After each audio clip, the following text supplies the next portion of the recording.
The views and opinions expressed by the hosts do not necessarily state or reflect those of the company and its management. Furthermore, the views and opinions of the guests do not reflect those of the hosts, the show, the management, and the network. Hi everyone, I'm Tony. I'm Jam. And I'm Anna. And this is the Triangle Talks. Three friends, zero filters, infinite stories. Yahoo! Vroom! Ayoko na. Grown up na ako. Hi guys! Welcome to TT Talks Episode 2, Season 2! Hello, gulat naman ako sa'yo, Tony. Hi, guys! Kasi naman para kayong Kamusta? inaantok. Porque eto si Jamela po, mukhang inaantok kasi kakatapos lang ng bagyo, 'di ba? Parang hilata to the maximum highest level pa rin siya. Kamusta Oh, kayo hindi, ng bagyo? Kamusta kayong lahat? Oo, parang kami yung binagyo, parang ako yung nangangamusta. Ikaw ang mga mustaan na sa amin. Kamusta kayong lahat? Ito, binagyo kami. Dumaan si Yuan. Oo, Yuan ba? Yuan.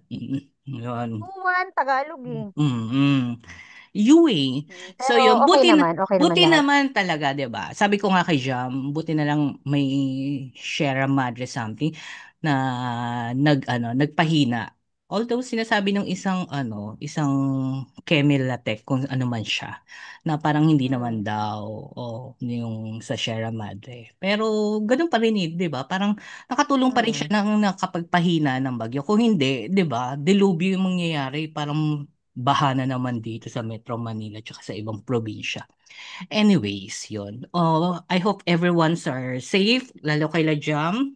Ikaw, Jam, kamusta kayo nung bagyo? Bukod sa paghihilata mo.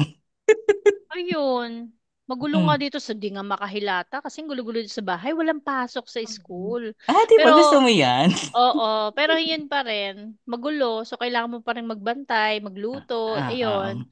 Pero pero nakakalungkot yung mga nangyari sa ibang kababayan Oo. natin. Kasi bago tong bagyong si Yuan, nagkaroon ng bagyo din dito sa Visayas, 'di ba? Yung Cebu naman, binaha ang Cebu, 'di ba? Binaha ang Oo, Cebu. tapos Yung nilindol Tino? pa. Nil- Tinyo, mga Oo. ganon. Tapos Oo. nilindol muna yata sila, di Oo. ba? Oo, maraming lindol. Actually, Oo. bumabagyo, may lindol pa yata na 4 point something na nangyari. Mm-mm. So, basta dasal-dasal lang na na ayun, para sa safety natin. Tsaka, ingatan na rin natin yung kalikasan, di ba? Para maging Stay safe maiwasan yung mga everyone and laging magdasal. Siyempre. yeah. Okay. Sa yon, be ready. Actually ako yung ginawa ko nung time na papasok yung bagyong Yuan dito sa Central Luzon.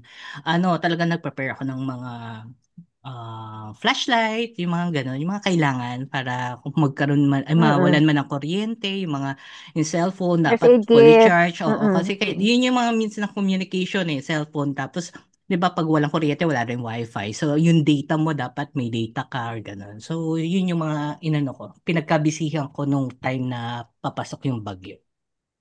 Anyways, salamat na lang na hindi ganun kabagsik or yung bagyo sa Luzon. Anong Okay. topic natin ngayon? Etong episode 2 natin, diba, sabi nga natin, marami tayong ganap this season. So, bukod sa Ang ganap. ibang mga topics natin na interesting topics, meron tayong bago ngayon na ganap na meron tayong mga letter sender na nagpadala sa ating mga social media, sa email, or sa mga PM ng ganyan. So, may mga letter sender tayo na babasahin natin, then mag-advise tayo sa kanila. Ewan ko kung makakatulong sa kanila tong Talaga pang-advise ba? natin. Syempre hindi. Pero para magkaroon tayo ng episode, basahin mo na. Oo, pasensya na lang kung anong Pero sa i-advise mga namin. sumulat sa amin, sorry talaga, wala kaming maipapayang maganda sa inyo, kundi ookrayin lang namin kayo, di ba? So, Oo. yun, sige, go. Yun. So, meron tayong letter sender na babasahin ngayon. So, umpisa na ba natin, guys? Handa na ba kayo sa ating unang sulat na lihim na babasahin? Tanong mo kung handa na siya, kung Handa sino na. man siya. Handa ka na ba na maokrayin? Handa ka na ba, ha? Ito na nga, basahin na natin ang sulat niya. Dear Titi Talks, Hi mga kaanggulo. Ako po si Thalia. Hindi yung singer ha, pero minsan gusto ko na rin kumanta ng Where Do Broken Hearts Go? Kasi ang puso ko ay para lagi nasa waiting area. Kasal na kami ng asawa ko for 5 years. Wala pa kaming anak. And yes, I'm praying and hoping. Pero ang mister ko, may 2 anak sa ex niya. Yung mga bata, nakatira sa nanay at tatay ng asawa ko. AKA sa mga biyenan ko.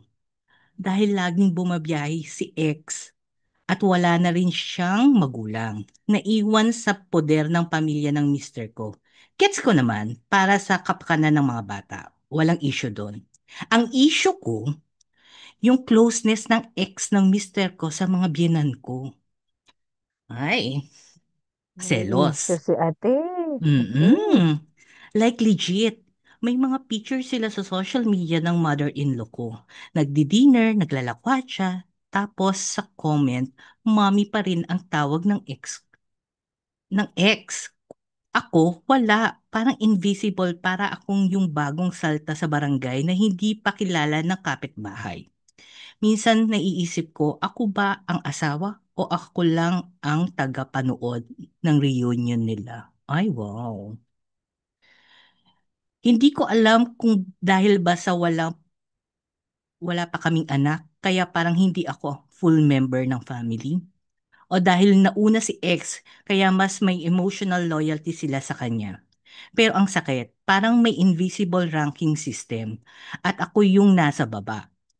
Nagkakaroon kami ng away ng mister ko dahil sa selos ko. Pero hindi ko naman ginusto to. Hindi ko ginusto na maramdaman na parang ako yung pangalawa. Kahit ako na yung legal. Hindi ko ginusto na magtanong kung may lugar pa ba talaga ako sa pamilya niya. So ito ako, humihingi ng advice. O, Jamela, advice daw. Paano ba Paano ko ba ipararamdam sa kanila na ako rin ay may halaga? Paano ko ba mapapawi itong selos na hindi ko naman sinadya? At paano ko ba mapapanatili ang respeto sa sarili ko habang sinusubukan kong intindihin ang sitwasyon nila? Salamat, Titi Talks. Sana mabigyan niyo ako ng konting linaw sa gulo ng puso ko. Itago niyo na lang ako sa pangalang Talia ng Maragondon. Legal wife, silent observer, and certified mommy in training. Ay, Talia. Anong problema mo, Talia? Nakinig ka ba? Ano Binasa ba? ko ang haba Ano nung binasa problema? ko. Nakaidlip. Ano problema? Sorry, Talia, nakaidlip. Ulit. Ano problema mo? Charis. Alangan mo Okay, ano maglayas lang. ka sa Joke sarili mong lang. ba? Alangan mo maglayas ka sa sariling bahay mo, 'di ba? Mm. Ano bang problema ni Talia? Sa tingin mo, anong problema niya? Inggitera. Grabe siya, oh. Real talk, Selos. kung Hindi, niya pero selos, pero selos. Selos siya. Mm. hindi naman niya sinasadyang magselos. Siguro talagang bigla nararamdaman niya. Pero ang tanong, Ang tanong, nag-effort ba siya? Parang maging close din siya True. sa mga biyenan Oo. niya. Oo.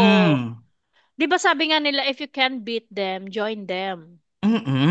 dapat Si nag-e-effort Talia. siya. 'Di ba? Mm-mm. Nag-e-effort siya na ma-win yung mga in-laws niya. Hindi lang yung asawa niya, dapat ma-win niya rin yung mga in-laws niya. Kung gusto niya Mm-mm. magkaroon siya ng picture sa social media kasama yung mother-in-law niya, di dapat gumagawa siya ng paraan para maging close sila. 'Di ba? Kaya nga. Mm. Ano nga yung problema mo, te? Hindi, Ano, bigyan natin siya tanongin ng mo ako mag-advise. nag-effort. Pero Mm-mm. kasi nung nauna pala yung mga bata kesa sa kanya, no? So, Mm. bago kayo magkaroon ng relasyon ng lalaki, alam mo nang may anak siya, no? Relasyon. Kirida Kabet, number 2, mistress, relasyon. Diba? So, bago kayo magkaroon ng ganon, alam mo na yung sitwasyon. So, yun yung mga bagay na hindi mo na makokontrol kasi may anak na sila. So, Pero alam mo bro, yun, sabi naman niya, wala naman siyang issue sa mga bata. Ang issue mm niya is yung ex ng Oo. asawa Oo niya. nga. Kaya lang, Sa kailangan pa rin. closeness kay Oo. biyanan. Kailangan pa rin mag-communicate nung biyanan at saka nung ex because sa kanila lang nga nakatira yung mga bata. So probably hindi mo din alam kung ano yung pinagdaanan nung nung ex at saka nung biyanan. Yung, alam mo yun, yung friendship nila na develop over Oo. time. So, Mm-mm. which kailangan mo rin, sabi nga ni Ana, kailangan mo mag-effort na maging kaibiganin yung biyanan mo or best, pati yung nanay ng mga bata, maging kaibigan Oo mo. nga, Oh, parang ano pa, isang point pa yun, kung wala naman siyang issue dun sa mother, sa mga bata, parang siya na lang, mag-exert siya ng effort kung pwedeng kaibiganin Mm-mm. niya din si ex eh. mm. Mm-mm. Nasaan si Talia? Saka, Talia, tsaka ano, Talia ha, Talia. Dap dapat ano, yun nga. Hindi, pero di ba sabi nga niya, hindi naman niya sinasadya. So, parang hindi naman namin ini-invalidate yung nararamdaman mong selos. Mm-mm. Natural yun, Normal. natural yun. Kasi Kasi ex syempre, yun. Eh. unang-una, hindi, I mean, unang-una yung nararamdaman niya, normal. Kasi mahal mo yung asawa mo. So, gusto mo na kung ano yung nakikita mo na closeness ng ex ng asawa mo at ng biyanan mo, gusto mo na ganun kayo ng biyanan mo at hindi sila. Or Mm-mm. kung ganun sila, dapat mas ganun kayo. Again, ang tanong, anong effort yung ginawa mo? at Mm-mm. saka yung ano, yung I have relationship, another question pa.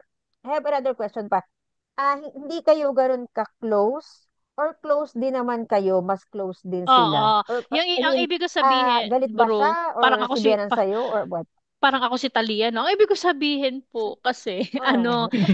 dapat si Sagwat. Talia, mag-build siya ng ibang relationship sa biyanan niya. So, yung Mm. closeness nila is sila Mm. yon, di ba? So, kayo is iba Mm. kayo ng biyanan mo. So, mag-build ka ng relationship mo with your biyanan and also with the kids, especially with the kids. Kasi kung nakikita ng nanay ng mga bata na nag-e-effort ka bilang, alam mo yun, bilang stepmother or bilang like a second parent dun sa mga kids, matutuwa din pati yung nanay sa'yo. Baka pati yung nanay ng mga bata, kaibiganin ka, di ba?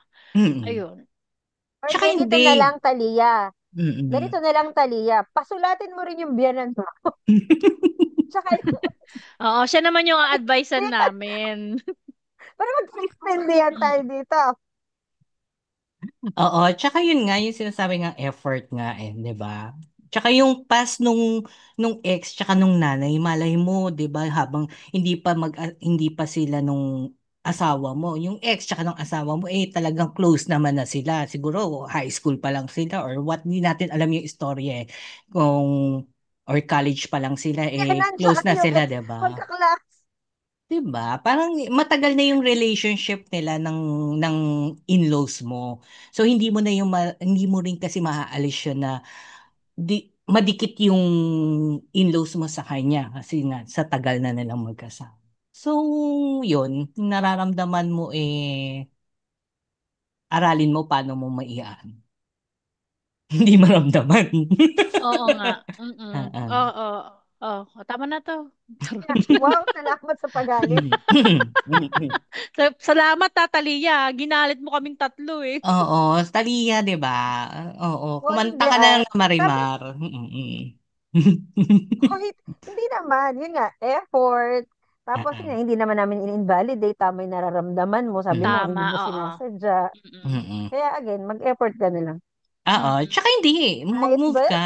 'di ba? Ayos ba yun? Mm. Yayain mo siya. Ay, guys, sumulat siya ulit. Sabi niya, tangina nyo. Ba't pa ako sumulat sa inyo? Minura tayo, guys. Hindi, yun lang yung ano. Sige, try mo, mag-selfie kayo ng mother-in-law mo. Di, mami, or kung ano man tawag Yung mo sa di kanya, ba sabi i-post nga, mo nga din. yun nga, sabi niya, stop comparing yourself To dun sa others. kung ano yung Oo. Be Mm-mm. happy na lang kasi Kaya yung si mother eh. Mm. kahit matanda, ang ganda pa rin ng ano mo, ng katawan mo si Talia. Di ba yung Marimas mata? Ay nako. Nasa Yun ba ba si yung, Sergio? Gwapo ba si Sergio? May ex Mabalahibo. si Pulgoso yung gagi. Gagi, maraming balahibo sa dibdib gago si mo balahibo mo si Seryo. Seryo? Si Sergio. Ay, Sa teka. dibdib. Oo. Talaga ba? Hanapin mo. Pero, So, yun. sige na, Tumigil na tayo kay ano. i-summarize mo muna kay Talia yung ano mo, yung advice mo. Bakit ako? Kayo yung mga ano, may mga manugang, ay may mga biyenan, tapos ako maghanay. Sa akin naman, ang advice ko lang kay Talia is timbangin mo naman na kung bias ba yung binan mo o hindi. So, Mahilig talaga magtimbang. hindi, timbangin mo muna. Baka mamaya naman kasi, Tinimbang fair, pero kulang. O, di ba? fair, Parang, oh, di kasi baka mamaya fair naman yung biyanan mo, di ba? Tapos, mm, feeling mo, iba yung bias siya, ganon. So, kung nag-e-effort siya, alam mo no, nag-uusap pa rin sila nung nanay nung ex ng husband mo, eh may reason, 'di ba? Hindi naman yung na gusto lang nila, 'di ba? So mm, ayun, wag ka na makialam sa relasyon nila. dapat ko yun. Magkwento ka, Tali ako. Magkwento ako ng selfie sila. Tapos photo bomber ka. Sa likod, 'di ba? Di ba? Tapos Oo. Okay na. tapos nakita ko na, Oo. nakaganon ka sa Oo, ano, nakatingin umiiyak. ko sa Yung parang anong, yung Oy, itsura ni Ana nung sasakay na siya ng eroplano, 'di ba? Umiiyak siya. Yung parang ganon. gusto na to, pinost pa ng birthday ko. At totoo na. Ano, Tali, meron kaming isang magandang payo, tapos merong 10 hindi magandang payo. So, mag-effort ka. Hanapin mo, ulitin mo na, panoorin mo pa ulit-ulit. isulat mo ha, mag-take down notes ka. Take down notes ka. Doon sa mga magaganda, kung ano yung mga gusto mong sundin o hindi. Malamang wala kang makuha. Ayun. Basta Talia, Alam mo yung, huwag ka magselos-selos masyado. Trabaho lang. Tapos basta ikaw, yung asawa mo nasa iyo, yung trophy nasa iyo, 'di ba? Nasa kanya yung mga special award pero yung corona nasa iyo. Ganon. ito na daw Mm. yung una at huling susulat sa Hindi na ulit sa sulat si Tati. O kaya magluto. Tangay, walang matino. O kaya magluto-luto kayo, mag-bake-bake Oo. kayo, ganon, Oo, 'di ba? magluto ka, magugas ka ng pinggan, maglampaso ka, gano'n katulong yun. mag, mag, nagagagawa mo. Magpakitang gilas ka kasi sa bahay, Oo, ganon. baka naman nilahilata ka lang doon, Talia. Mm. Huwag kang tutulad sa mga friends namin na highlight. Kaya yung biyanan mo, mainit ang ulo sa'yo, Talia. Kasi pag pupunta ka sa bahay, anong ginagawa mo? Nakahilata. Imbis Ano na ba yan? magugas ng Oh. pinggan. Ano ba yan, Talia? Hilata Kita ka mo na si naman. ano, Mm-mm. kita Eh, mo si ex, di ba, samantalang, lagi nagpapapicture sa labas. Nililibre si Bianan. oo. At saka, Mm. Halimbawa, nung si si Bianan. yung ex nung, ano mo, ng husband mo, Talia, baka binigyan ng Hermes na bag yung biyanan mo. O ikaw, anong binigay mo? Sama ng loob. O, Mm. ba? Yun. Di ba, dami mong napulot, Talia? Taka na, huwag ka na susulat ulit dito, Talia. Basta Ito Talia, ano, yun lang, diretso lang. Diretso mo lang yan nararamdaman. ano Ayun. So, kalahati yung kaputol. Oo. Talian, basta ano, mag-effort ka. Tapos ano, wag mong tignan yung mga yung closeness nila. Ang isipin mo kung paano rin kayo magiging close ng biyanan mo.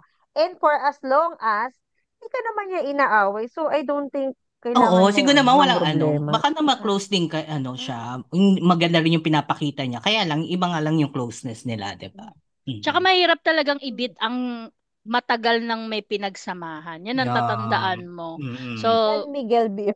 oo, 'di ba? Kaya gagawa ka ng sarili mong direction, hindi yung ipipilit Mm-mm. mo yung gusto mo. So, ayun. Okay na ha. Okay Correct. na tayo, Talia ha. Oo. Basta Talia.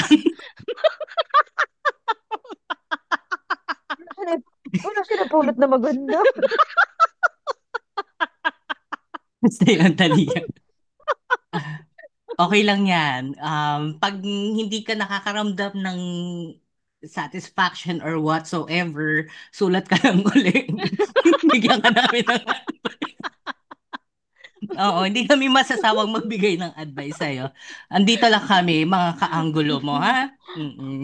Yun. So, ano na, kalma, kalma. Kalma ka na, Talia. Talia, Talia, Mm. kalma. Kalma. Talia, kalma. So yun, ang ganda-ganda ng first ano natin, 'di ba? Unang Mm-mm. letter sender. So ang ganda ng mga payo natin talaga sa kanya. Mm-mm. Tingin naman Oo. may mapupulot si Talia na At magandang payo iniimbitahan sa natin yung atin. biyanan at saka yung ex na sumulat na din para Oo. maliwanagan din sa Oo. Oo. akin. At kung kailangan natin silang bigyan ng Zoom link, ipapasali natin sila para once Diyos and for ko, all magkasundo yung pamilya nila. baka mamaya maging Naging face-to-face. tulpo. Tulpo Maging, na. maging face-to-face na yung episode. Pag, pag ano, Kami po yung trio tagapayo, di ba? Yung mga, di ba may ganun? Diyos ko, naging face-to-face po kami. Triangle talks po kami. Hindi po face-to-face. Di ba? I'm sure Ayun. naman may napulot na magandang payo si Talia sa atin. Onte. Mm-mm. Pero malaking bagay yung may nakakausap ka, Talia, di ba? Pakinggan Ay, mo pa totoo ulit-ulit. yan. Mm-mm. Ulit-ulit mo tong yan, pakinggan, panoorin, or what, kung ano man yung gusto mong gawin sa episode namin. Ayun, namnamin mo siya, i-eternalize mo lahat ng mga sinasabi. Ayun. So, ayun sa mga followers natin at mga subscriber, kung meron kayong mga letter or mga gustong i-share na kwento, gustong humingi ng payo kay Jam, kay Ana, sa akin, ano lang kayo, sumulat lang kayo mag-send lang kayo ng PM or mag-ano kayo sa amin or sa email address namin, i-PM namin sa inyo. Yun, mag-send kayo at bibigyan namin kayo ng payo na Right. makakatulong sa mga buhay-buhay nyo. Yun. Yes. Thank you so much, Talia, for writing. Uy, huwag kang magagalit sa amin, Talia, ha? Oo. Ginusto mo yan, eh. Oo. Tapos kung meron ka pang tanong, i-PM mo lang yung social media namin sa Facebook. Hanapin mo lang, Hindi kami nagbabasa doon. alam mo naman na Oo. siguro yun, 'di ba? The Oo. Triangle Talks, yun. Tapos mag-comment ka lang doon or mag-PM ka, mag-message ka kung ano man. Huwag mo lang kami mumurahin sa ano. Magmumura ka doon. Minura na nga tayo, guys. Bala ka. Nabasa ko nga. Nagmura na. Yun. Mm-mm. So guys, continuous panonood or pakikinig sa amin sa mga episodes namin sa YouTube at sa Spotify, The Triangle Talks. Tsaka mayroon kayong i-shoutout, babatiin, Ana? Jam? Hi, Talia! Ng Maragondon. Ay, saan ba yung Maragondon? Teka, saan nga ba yung Maragondon? Saan ba yun? Hindi ko alam eh. Yun yung sinabi niya kung saan yun. Baka ma-street lang yun sa Quezon City o sa Caloocan, Maragondon Street, ganun. Ayun. Oy, thank you, ha. Ay, meron ba kayo gustong i-shout out sa mga, Oo. ano? Ako Shoutout kay wala. Talia lang. Inay. Sana safe kayo dyan sa Oy, shout out. Samar. Mm. Shout out kay Ninay, ha, kasi every episode inaabangan niya yung Oo. kung mababanggit siya sa episode. Ay, Ninay, binanggit kita, ha. Alam Pero, niyo laging nag-aantay si Ninay na mabanggit. tsaka sikat na nga daw siya sa Ninay, Samar. ninay, ninay, ninay. Tinatanong na nga siya sa Summer binabanggit ka doon sa episode. Marami daw tayong nakikinig sa atin sa Summer. Summer. Mm-mm. Mm-mm. Hi, mga taga Ninay from Samar. Zama. Nasa Samar. Oo, sa Samar. Yun, di ba? Oo. Oo. Hi, Ninay from Summer with the Zay. Pero very, Mm-mm. very soon, magigess na po namin, guys, si Ninay dito. Konting-konti Oo. na lang. Bibigyan na namin ng pabasahe si Ninay. Pinaghahandaan lang niya talaga yung Nag-iipon lang po Oo. kami. Oo. Nagtitinda-tinda pa po kasi kami para po magkaroon po ng pamasahe si Ninay. Yes. Mm. Tapos, di ba, kailangan namin ma-monetize na din para, di ba, pamasasi si Ninay, di ba? Mm. Kaya Talia, panoorin mo ng panoorin to para Oo. Tapos yung mga friends natin sa ibang bansa, yung sa Singapore, meron tayong followers diyan na nakikinig sa Taiwan. 'Di ba? Pag mga tapos ng trabaho nila, nakikinig sila sa atin. Oh, 'di ba? Taray. Mhm. Globally na tayo, 'di ba? Pang global yung ganda ni Ane. Oh, tak. Hmm. Hmm. Okay. Thank you, So, yun. guys. Thank you, okay? guys. Hintayin niyo yung susunod na episode. Mm-mm. Mm-mm. Mm-mm.